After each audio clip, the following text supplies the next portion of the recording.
Sauroposeidon is the tallest land animal of all time. At 60 feet high and almost 100 feet long, it would dwarf any living creature today. Yet despite these mammoth proportions, its brain is tiny, weighing just 4 ounces. The brain size of Sauroposeidon would probably be about the size of a cheeseburger. Probably had the smallest brain size to body size of any big animal that's ever lived. Big, dumb brute. Sauroposeidon's brain is 1,000 times smaller than its body. Just an eighth the brain capacity of a T-Rex. Worse, its cerebrum, where strategic thinking takes place, is barely developed. I mean, these guys were, frankly, dumb as a fence post. Sauroposeidon does almost everything by instinct, including rearing, or more accurately, not rearing its children. It may seem cruel to just dig a hole and leave your eggs and wander on, but it's a very effective means of reproduction if you can afford to make lots of babies. We know that the sauropods were not taking care of the newly hatched babies. We don't find the newly hatched babies with the adults. Scientists believe Sauroposeidon's gargantuan size makes incubating eggs a physical impossibility. You're running, say, 60, 80 feet in length, and your eggs are only about the size of a cantaloupe. The size difference makes it so hard to be gentle. I think sauropods like Sauroposeidon are just too big to be able to control where their body mass is going to be. You know, they don't have the brain capacity to understand where their butt is at the same time as where their head is. With its mammoth size and limited intellect, Sauroposeidon relies on a totally different method than Tyrannosaurus rex to raise its young. In its lifespan, a mated pair of Sauroposeidons might 3 are going to survive to adulthood. So what that tells us is that almost all of the offspring are being killed and eaten by predators. Basically, you're flooding all the carnivores with so much food that they can't eat it all, and so there's bound to be some survivors. Sauroposeidon's approach to its young sounds brutish and cruel. Something best left in Earth's distant past. But it isn't. Sauroposeidon, like sea turtles, for example, seems to have tried to overwhelm the predators with just sheer numbers of offspring. They're not just all laying their eggs within a few weeks of each other, they're all trying to lay their eggs on the same night or 2. And one of the reasons is that they can overwhelm the predators. If you have a food resource that's available in vast numbers, but only for a very limited time, it's hard for predators to eat all of them. From the moment sea turtles hatch, they are on their own. For predators, hatching time is a veritable feast. Still, the strategy works. Carnivores munch down virtually every hatchling. A few, though, do make it. Not even the most voracious feeders can kill them all. Sauropods were in a predator-rich environment, so I'm sure that many, many sauropod nests were found and destroyed by predators before the babies could even hatch. Sauroposeidon's size is its main defense. When it reaches an adult weight of 50 tons, nothing can touch it. But maintaining this massive girth means filling your belly almost constantly. An adult will eat almost anything that grows. They consume as much as 330,000 calories, almost a ton of greenery every day. To find that much food, herds roam far and wide. Even if they had the brain capacity to care for their young, there just isn't enough vegetation to let them stay by the nest.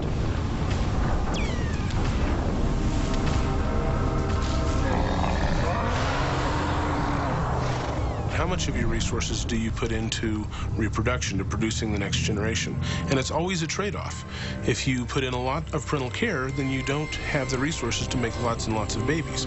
Or you can go the other way and make tons and tons of babies, but you won't have the resources left to take very good care of them.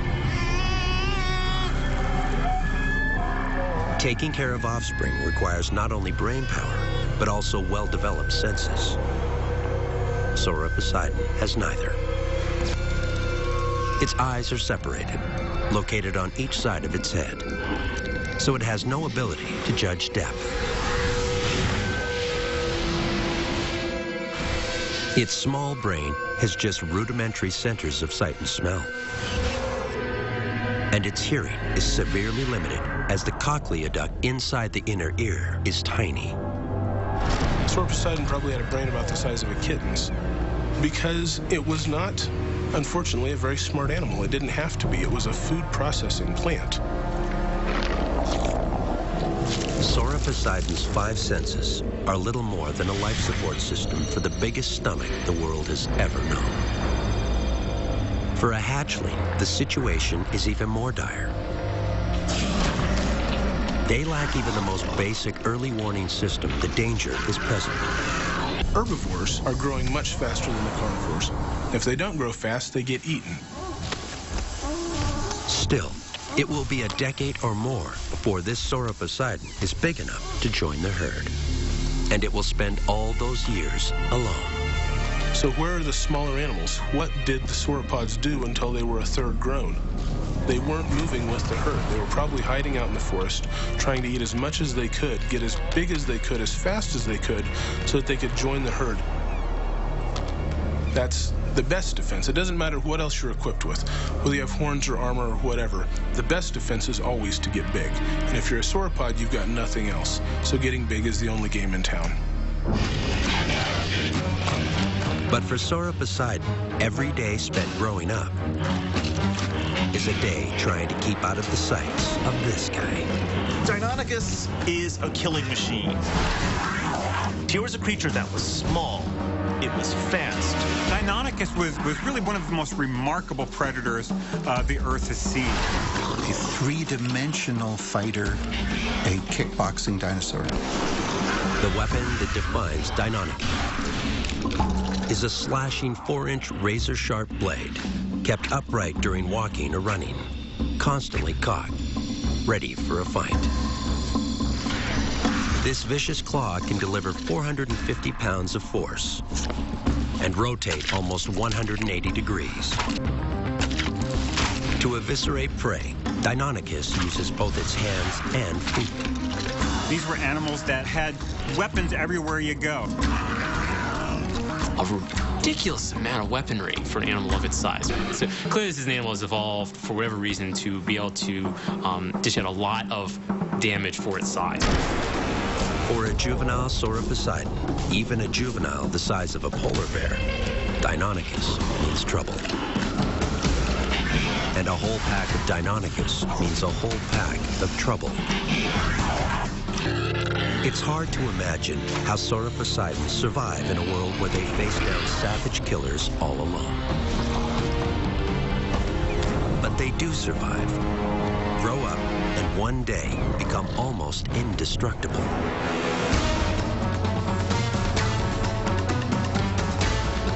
For Tyrannosaurus rex, the most advanced carnivore that has ever lived, the odds are even tougher. A T-Rex nest. The chicks are growing up fast. The female is far away, on a hunt trying to replenish her strength. The male stays behind to guard the roost. There's always this idyllic picture of this female Tyrannosaurus guarding her clutch of eggs. It may have been the male, as far as we know. I mean, the female could have said, "Buddy, you caused the problem. You take care of them." But the male needs to eat too. A warm-blooded carnivore can't last for long without a meal. A scent travels on the breeze. An aroma his brain instantly recognizes. A triceratops, dead and rotting. Dinner just got one step closer. And the advantage of a carcass is that it can fight back. There's this debate, was T-Rex a scavenger or predator? And the answer to that is it was both. Any large animal needs to be able to find food on a regular basis. And these guys were warm-blooded. They needed to eat frequently. But with both parents out searching for food, the nest is left unguarded. Exposed, danger lurks everywhere. Triceratops may be a plant eater, but with a defenseless baby T-Rex around, it'll make an exception. Quetzalcoatlus is the largest flying carnivore in Earth's history. It eats 10 pounds of flesh every day, nearly the weight of 2 hatchlings combined. To survive, these chicks will have to keep a very low profile. The male is on the trail of a meal. A Tyrannosaurus Rex can pinpoint the exact location of an odor. Soon, he's headed straight for the dead Triceratops. The sense of smell was powerful in T-Rex. The nerve that goes to the sense of smell is the biggest nerve in the dinosaur head. They could probably tell not just if there was a dinosaur that had walked past, they could be able to tell that that dinosaur walked past 2.5 hours ago.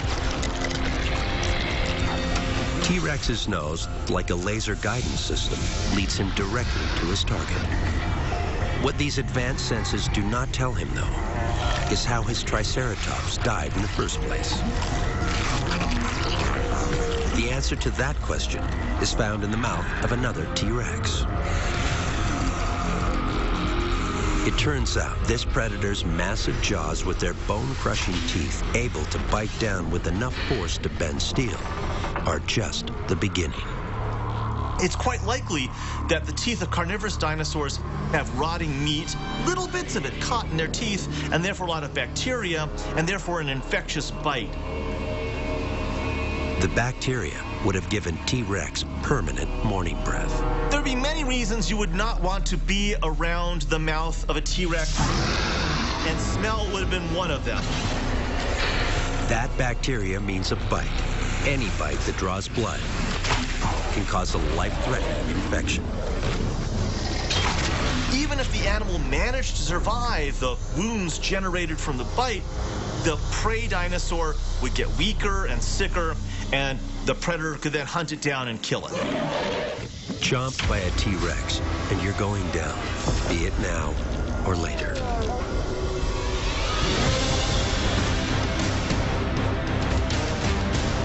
And once you're down, Tyrannosaurus Rex will find you and eat you. The problem for this T-Rex is that the stench of rotting meat draws a crowd. And while a hungry adult male fights for his share of the spoils, his unguarded hatchlings wait for his return. All while a Quetzalcoatlus circles overhead.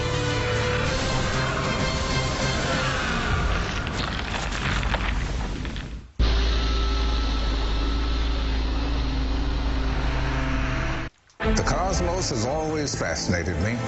The infinite. 50 million years before the first T-Rex walked the Earth, sauroposeidon youngsters are already out on their own. Huge numbers hatch each year, but only 3 out of 10,000 will survive to adulthood. The most dangerous time is when they're smallest, the first few weeks. Their best defense is to get as big as they can, as fast as they can. In order to grow very big, very fast, they do something that appears to break the most basic rules of biology. For the first few years, these plant eaters are meat eaters. Probably many of them were eating insects and small animals because it was a ready source of protein. Very many plant-eating animals will also take animal prey when they can get them because it's an important source of nutrients that are really hard to get from plants. A young sauroposeidon processes food in an entirely different way than an adult, digesting its food in the stomach and small intestine. It's a digestive process more akin to the carnivores it fears. And sauroposeidon has another trick for growing to mammoth proportions: hollow bones. Its backbone, neck, and ribs have walls just a fraction of an inch thick. Even its limbs are far less dense than the bones of many mammals. So look at these big sauropods like Sauroposeidon. They're growing to 20, 30, 40, 50 tons, and they're doing it in the space of just 2 or 3 decades. Sauropods grow in spurts, depending on their age, the season, and the availability of food.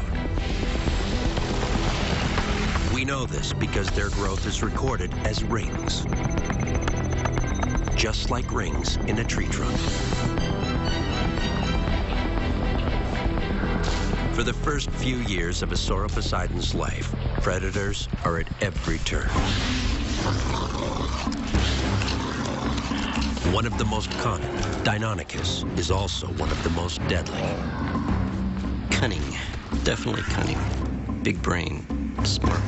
It's the sort of creature that seems very adept for doing a lot of damage in a very short amount of time. Nasty. Deinonychus is a very, very nasty animal that you know, you meet up with one of these and your chances of being disemboweled are pretty great. For something like Deinonychus, Sauroposeidon would be a great meal.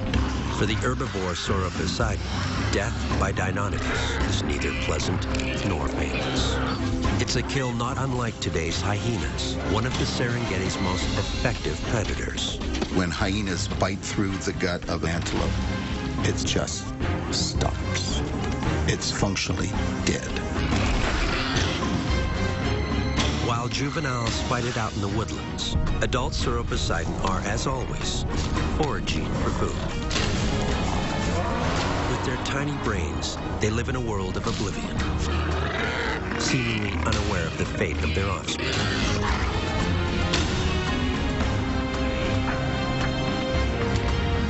Tyrannosaurus rex, though, lives in an entirely different world. A male wolfs down a Triceratops carcass. Those powerful jaws smash into the meat of the animal. Those gigantic teeth pierce down through flesh. These well-rooted teeth are there to break into the bones. Scavenging keeps T-Rex alive. Maintaining strength is essential. His chicks are depending on him. Left alone, they are as vulnerable as a clutch of baby Sauroposeidon. And a Quetzalcoatlus has a voracious appetite. Soaring at 10,000 feet, a sense of smell is useless. This flying reptile relies on its fantastic eyesight to scan for vulnerable youngsters on the ground. It could make the difference between a meal and no meal. It zeroes in on a target. A 3-foot-long baby T-Rex appears on the radar. It's going to need to have fairly good distance vision in order to be able to see just generally where it's going and targets on the ground. This T-Rex is not a killer. Not yet. And these babies taste just as good as any other little dinosaurs that dot the landscape. They would have been just about the right size to be a snack for Quetzalcoatlus.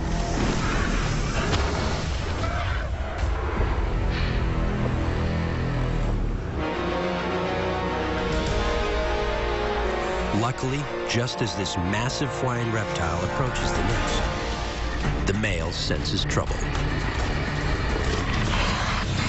His ultra-sensitive olfactory lobes pick up the distinctive scent of Quetzalcoatlus. This triggers a rush of chemicals to the brain and an immediate decision to return to the nest. But Quetzalcoatlus are fast, and it only takes a split second to launch their 400-pound bodies skyward. The other chicks might just make it for another generation.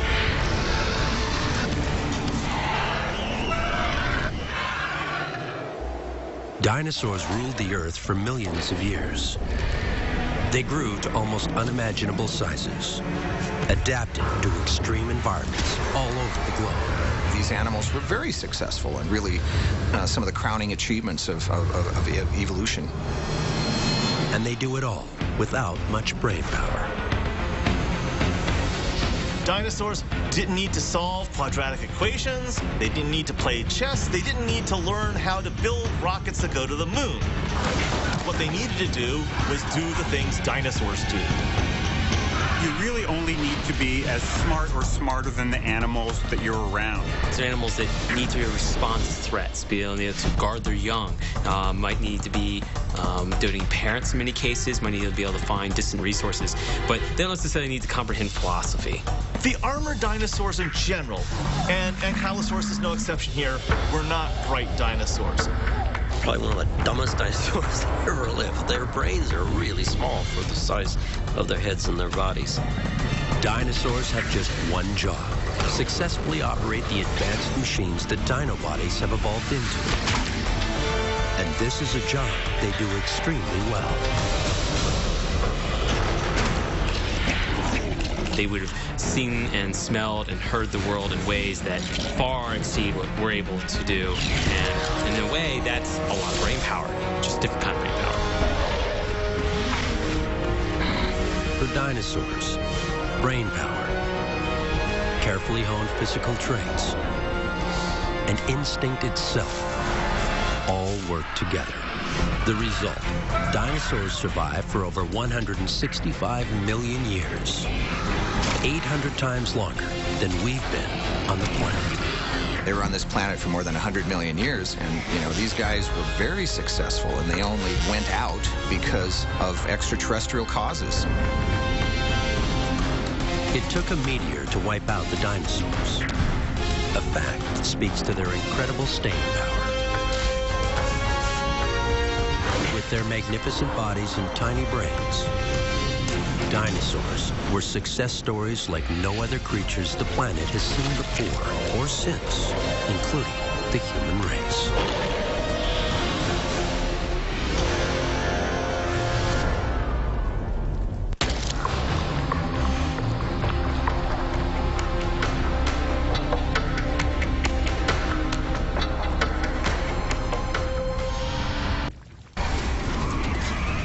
T-Rex is sort of the quintessential monster. A dinosaur with an attitude. A Tyrannosaurus Rex can grow to 18 feet tall and over 40 feet long, with jaws designed to tear meat to shreds. This beast's reputation for violence and terror is unmatched. But a T-Rex comes into the world protected like few others in the Cretaceous. If you say Tyrannosaurus Rex, I think of gentleness. I think of superb motherhood and a struggle to raise one's chicks. The dreaded Tyrannosaurus Rex, it turns out, is one of the most nurturing of all dinosaur parents. It means taking care of the eggs, sticking around the nest, defending the nest, and keeping track of its progress. Tyrannosaurus Rex means tyrant lizard king. And this beast rules a world where physical traits more than intelligence determine winners and losers. But T-Rex has both: superb biomechanics and, by dinosaur standards, a stellar intellect. It was the result of many, many millions of years of specialization for large body size, for focus on prey, for sensory apparatus, and for the ability to dispatch a large herbivore. With things like Tyrannosaurus Rex, you have bigger brains, you have the option for more complex behaviors, especially when it comes to parental care. For 3 months, an adult delicately guards the nest to ensure the survival of their youngsters and the continuation of their genes. You've got to have somebody that's very, very attentive when these little things hatch. Inside the egg, the embryo breathes in oxygen and exhales carbon dioxide. The CO2 dissolves in fluid, making carbonic acid, acid that slowly weakens the shell. Suddenly, something miraculous happens. A 3-foot-long T-Rex chick breaks free. You can imagine T-Rex helping its young out of the shell, even with those big, giant jaws. The hatchling is tiny compared to its gigantic parents. And this heir to the T-Rex throne is immediately under threat. Tyrannosaurus Rex, when we think about it, we tend to think of the big adult because that's the skeletons that we see. But We know that they didn't hatch that way. Once those eggs hatch, we've got an animal that's maybe 3 feet long, maybe weighs about 5 to 8 pounds. Comparing that to the adults, which might weigh as much as 7 tons and be 40 feet in length, how is this animal going to be careful to not step on these little beasts, let alone try to protect them and try to make sure that they're going to be cared for? There's nothing fearsome about them. Sure, maybe someday they'll become a fearsome animal, but at that time they're just a meatball on legs. Wherever this T-Rex looks, he stares danger in the face.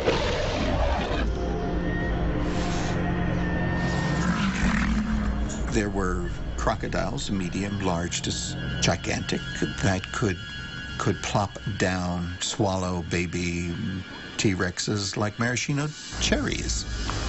Clearly, a young T-Rex is very susceptible to being eaten by just about everybody else who's around who likes to eat meat. And danger isn't limited to the ground. Sometimes it dives out of the sky. Quetzalcoatlus, a 400-pound flying carnivorous reptile, circles, waiting for just the right moment to strike. Quetzalcoatlus would make all other animals in the late Cretaceous stare. With a 42-foot wingspan, they could shut out the sun.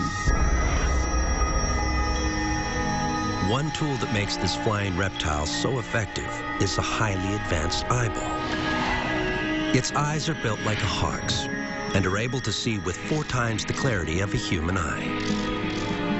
Add to that a retina over 4 inches wide containing over 1 billion light receptors. And you've got a reptile that sees the world in high def. There probably weren't many animals in the Cretaceous that would dare to try to grab a baby Tyrannosaurus rex. Quetzalcoatlus could probably manage it.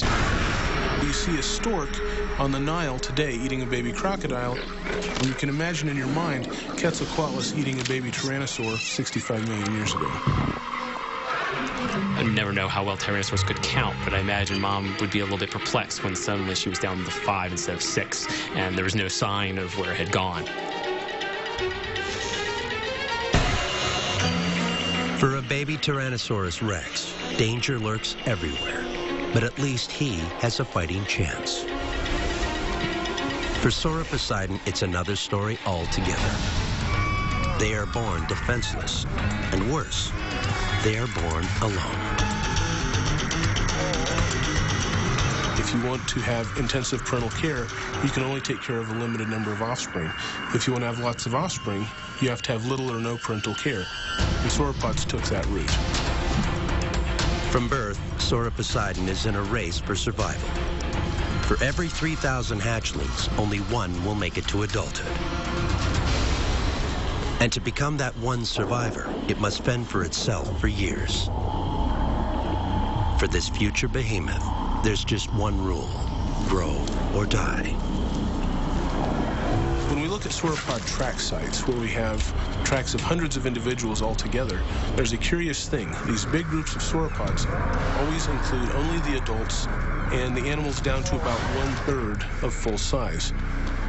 For a juvenile Sauroposeidon, growing up alone means growing up in constant danger. So think about a juvenile Sauroposeidon that's the size of a pony or a horse. It has no sharp teeth, no plates, no spikes, no horns, no armor. It's not even very fast. And so what would happen to those juvenile Sauroposeidons if they were faced by a pack of Deinonychus? Well, they would die. Sauroposeidon navigates a world of hungry predators. When you start off coming out of the egg and you're less than, say, 2 feet long, and you're in a world full of predators that are loving to crunch on you, then you need to get big fairly quickly. The cards seem stacked against this future titan. With odds like these, how will this massive creature survive?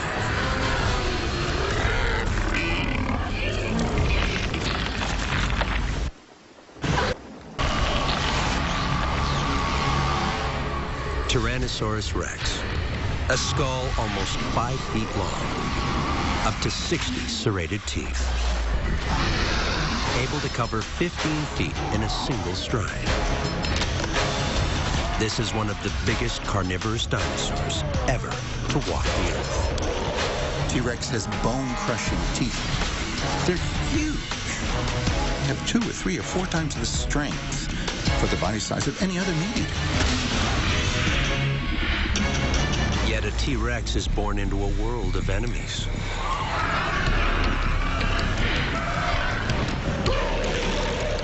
Survival, even for a king, is in no way preordained. Herbivores are not dummies. They'll try to remove the dangerous elements in a preemptive strike. If you're a baby tyrannosaur, every mega herbivore in the environment wants to crush you. It's as if somehow, inside the tiny brain of a triceratops, a fearful picture emerges. An image that one day this tiny T-Rex chick will grow into a menacing monster, able to tear this plant eater limb from limb. But perhaps their greatest enemy is a bit more familiar. Probably the greatest danger to a baby T-Rex is another T-Rex, the family from over the hill. Because Darwinian calculus tells you, the predator, to eliminate your competition, other predators, whenever you can. Male lions defend their cubs against rivals who see their offspring as future competition for food and eggs. Wouldn't an intelligent predator like T-Rex make the same calculation? Compared to prehistoric plant eaters, its cerebrum, the part of the brain associated with strategy, is huge. So is the cerebellum, which controls muscle function. This is an animal that can plan and execute a devastating attack.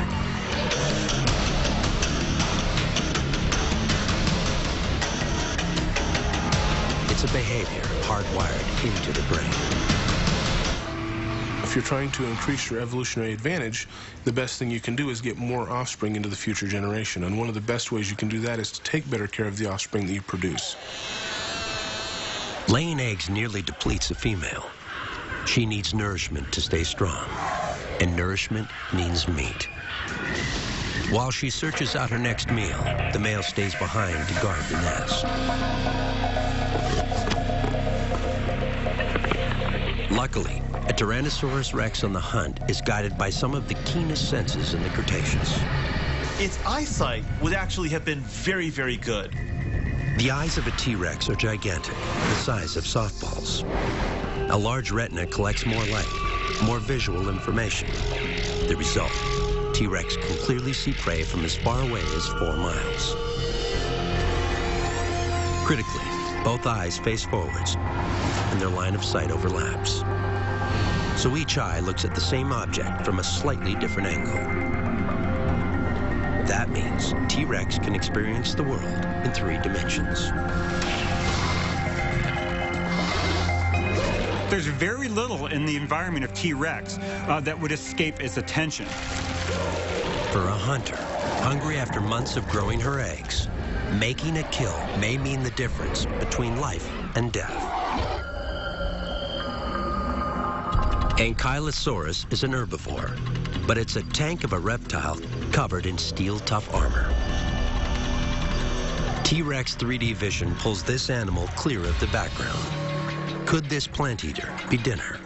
T-Rex is impressive and it's powerful, but compared to an ankylosaur, it's relatively lightly built. Protective plates made of bone and cartilage cover this lumbering creature from head to tail. Light but extremely strong, the hide of Ankylosaurus is built like a bulletproof vest. And that's not all. Ankylosaurus is armed with a deadly weapon, a bony club. If that club were to connect into the skull of the T-Rex or into the shin and foot of the T-Rex, it would shatter those bones.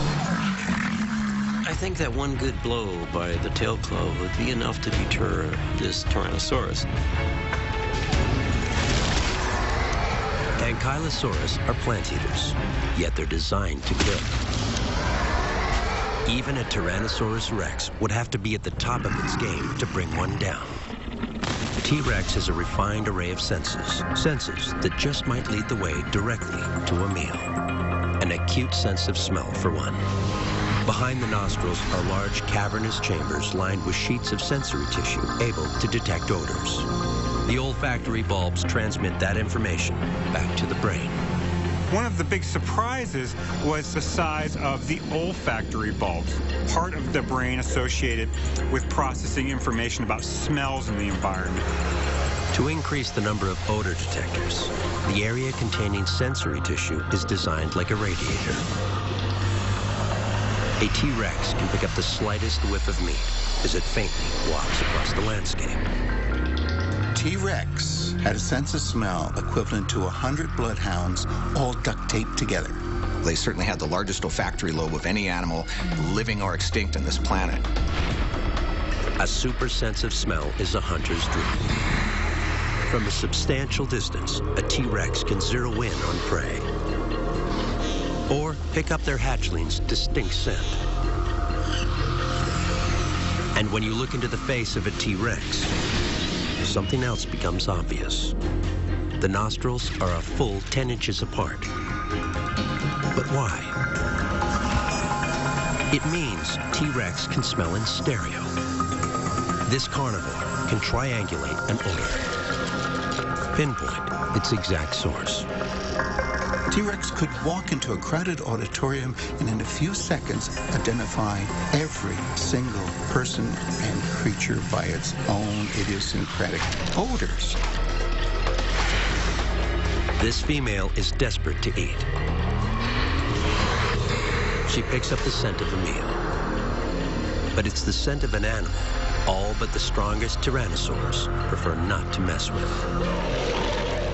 That's the most dangerous challenge that any big carnivore ever faced, was the swinging head of Triceratops.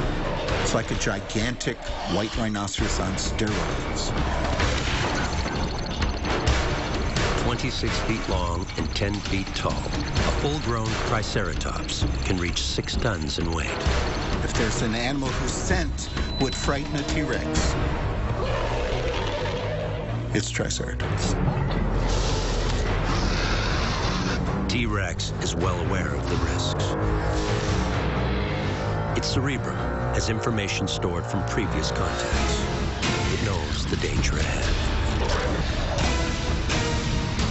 Turning a Triceratops into lunch means overpowering a beast with 3-foot-long horns sheathed in rock-hard keratin and a body protected by a bony shield.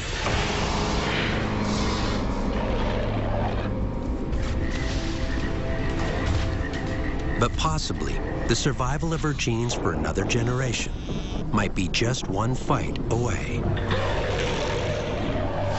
One could imagine that the conflict between Tyrannosaurus and Triceratops may have been one of the greatest combats that nature has ever had. And this well-protected herbivore is everywhere. In fact, in the late Cretaceous, Triceratops outnumbered Tyrannosaurs 10-1. Their success is down to one reason. A single thrust of the brow horn could penetrate right into the cardiac chamber or the lungs. If you're going to put a meter-long horn into a chest cavity of a T-Rex, the chance of you doing some damage are pretty great.